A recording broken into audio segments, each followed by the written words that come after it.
Okay का अमोद अरे आवाज नाही राजेश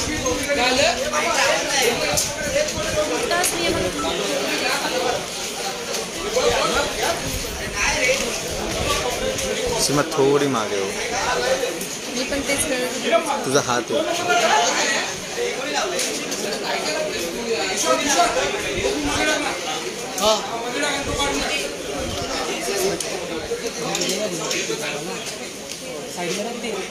चलो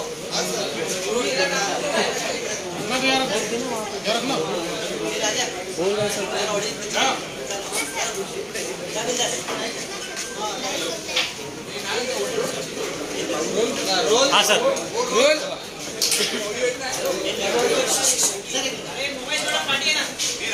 रोल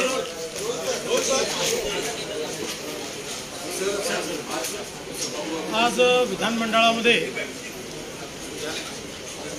मतदान झालं आणि अध्यक्षाच्या निवडणुकीमध्ये आमच्या युतीचा अध्यक्ष ॲडव्होकेट राहुल नार्वेकर 164 मतं घेऊन त्या ठिकाणी निवडून आले। एक निर्विवाद बहुमत आमच्या युतीने आज त्या ठिकाणी दाखवलेलं आहे। आमचे 2 सदस्य आजारी असल्यामुळे आम्ही त्यांना विनंती केली होती की आज तुम्ही येण्याची आवश्यकता नाही आणि म्हणून 2 सदस्य आमचे अनुपस्थित होते। एकूण 166 लोक आमच्या युतीच्या पाठीशी भक्कमपणे आहेत आणि उद्या आम्ही विश्वासमताचा प्रस्ताव ठेवणार आहोत आणि श्रीमान एकनाथराव शिंदे माननीय मुख्यमंत्री यांच्या नेतृत्वात उद्या हा विश्वासमताचा प्रस्ताव भक्कम बहुमताने पारित होईल अशा प्रकारचा मला विश्वास आहे। ॲडव्होकेट राहुल नार्वेकर यांच्या रूपानं एक कायदेतज्ञ असलेला, एक विधिज्ञ असणारा आणि एक अतिशय युवा तरुण, महाराष्ट्राच्या देशाच्या इतिहासातील सर्वात तरुण अशा प्रकारचे अध्यक्ष आज महाराष्ट्राला प्राप्त झाले, त्याबद्दल मी त्यांचे देखील मनापासून अभिनंदन करतो। आज महाराष्ट्र की विधानसभा में स्पीकर के चुनाव में 164 वोट लेकर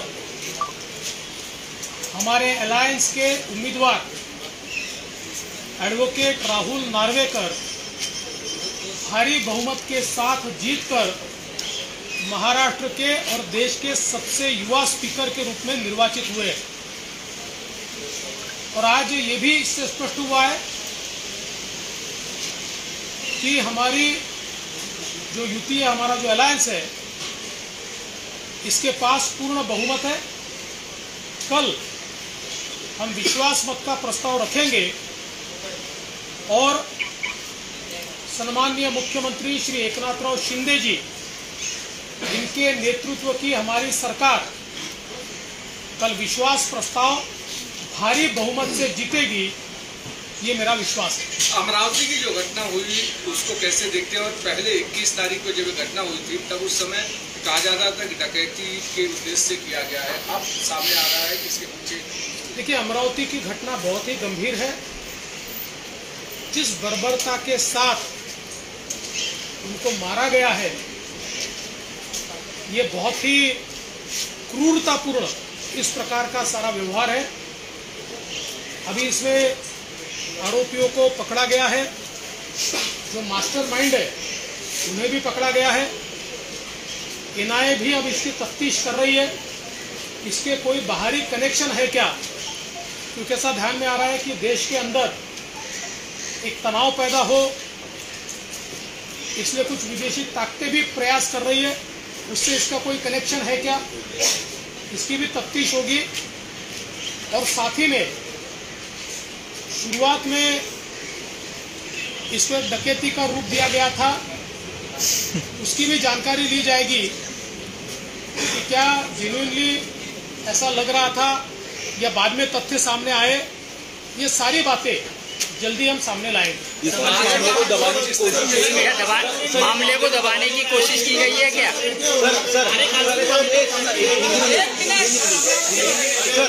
मामले को दबाने की कोशिश हुई है। अगर ये मामला समय पर सामने आता तो शायद उदयपुर की घटना रोकी जा सकती थी। देखिए, इसीलिए उदयपुर की घटना के बाद हुआ है मामला, करीबन उसी समय हुआ है। लेकिन फिर भी मुझे ऐसा लगता है कि जो आपने बात कही है उसकी तफ्तीश हम कर रहे हैं।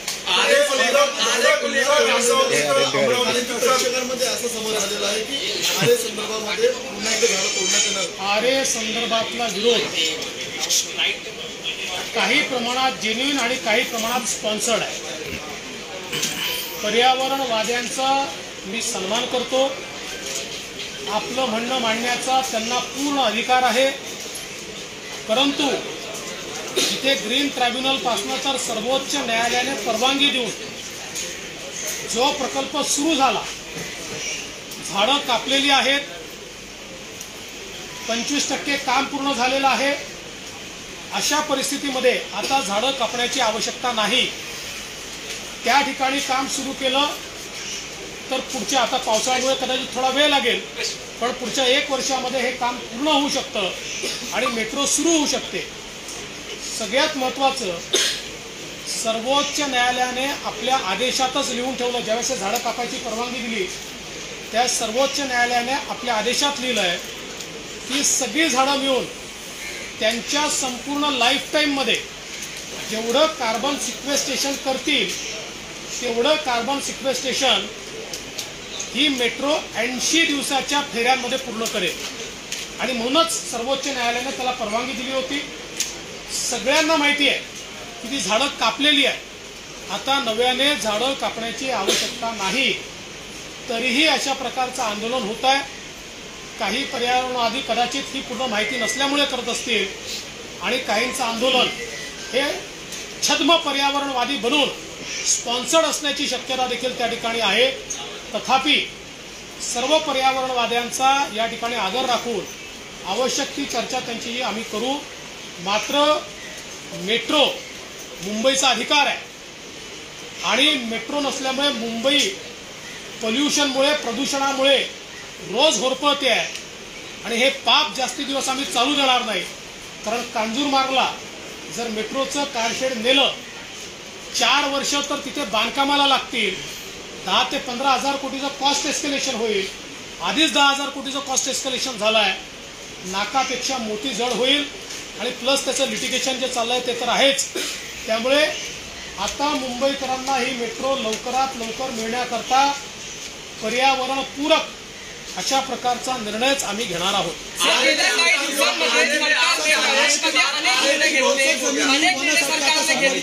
अनेक GR काढले, बहुतेक जमीन ही वन म्हणून आता घोषित करण्यात आलेली आहे, तर हा तिढा कसा असं आहे की आता आम्ही तर हा प्रयत्न करतोय की नव्याने त्यांनी काही जमिनीवर वन टाकलाय, त्याच्या बाहेरच्या जागेतच आम्ही कशा प्रकारे हे बांधकाम पूर्ण करू शकू असाही प्रयत्न, तशा प्रकारचं डिझाईनमध्ये चेंजेस करण्याचा आमचा प्रयत्न आहे। आज त्याच्यावर मी पूर्ण सांगू शकणार नहीं, कारण आता त्या संदर्भातली कारवाई चालली है।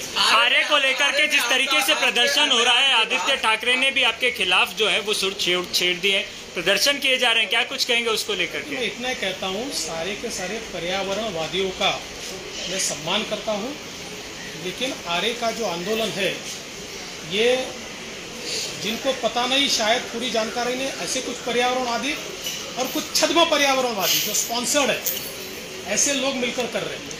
तो जिनको पूरी जानकारी नहीं, ऐसे जो असली अच्छे पर्यावरणवादी है उनको हम जरूर बताएंगे, इसके बारे में समझाएंगे। लेकिन ट्राइब्यूनल गए, वहां हारे, ये लोग सुप्रीम कोर्ट गए, वहां हारे, और उसके बाद सुप्रीम कोर्ट ने वहां पर कार शेड करने की परमिशन दी, और परमिशन देते समय जिन झाड़ों को काटना था उसके बारे में सुप्रीम कोर्ट के निर्णय में लिखा है कि ये सारे के सारे झाड़ अपने एंटायर लाइफ स्पैन में जितना कार्बन सिक्वेस्ट्रेशन करेंगे उतना मेट्रो 80 दिन के आवागमन में कर सकती है, और इसलिए सुप्रीम कोर्ट ने परमिशन दी थी। काम शुरू हो गया, 25% काम हो गया, उसके बाद ये काम रोका गया है। अब कोई भी नए सिरे से झाड़ तोड़ने की आवश्यकता नहीं है। झाड़ टूटे हैं, अब उसको रोकना ये बिल्कुल गलत है। और जो कांजूर मार्ग की बात की जाती है, पता नहीं हाई कोर्ट से ऑर्डर कब होगा, किसके फेवर में होगा। जब ऑर्डर होगा उसके बाद 4 साल कंस्ट्रक्शन को लगेंगे और कॉस्ट एस्केलेशन कम से कम 10 से 15 हज़ार करोड़ होगा। ऑलरेडी 10,000 करोड़ का कॉस्ट एस्केलेशन हो चुका है। इसलिए मुंबई करों के हितों में विशेष रूप से ये सबसे बड़ी फीडर लाइन है। ये मुंबई का कंजेशन समाप्त करने वाली है, ये मुंबई का पोल्यूशन समाप्त करने वाली है। रोज मुंबई के लोग जो गंदी हवा अपने फेफड़ों में लेते हैं उसको समाप्त करने वाली ये लाइन है। इसको विरोध करना यानी पर्यावरण को विरोध करना है, और इसलिए हम लोग सबसे बातचीत करके इस काम को पूरा करेंगे।